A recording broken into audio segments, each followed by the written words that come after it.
ہے 16 اور سورہ مریم کی آیت نمبر 54 ہے 54، اس میں ارشاد فرمایا وَاذْكُرْ فِي الْكِتَابِ اسماعیل، اور ذکر کیجئے کتاب میں اسماعیل کا،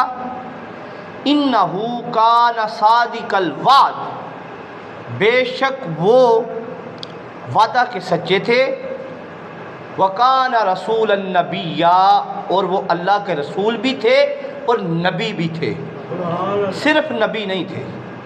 بلکہ وہ اللہ کے رسول بھی تھے اور نبی بھی تھے۔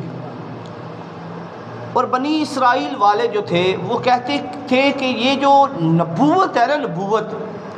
یہ صرف حضرت اسحاق علیہ السلام کے لیے ہے، وہ بھی حضرت ابراہیم علیہ السلام کے ہی بیٹے ہیں، ان کے لیے ہے۔ وہ کہتے تھے اسرائیل کے لیے، بنی اسرائیل کے لیے نبوت ہے،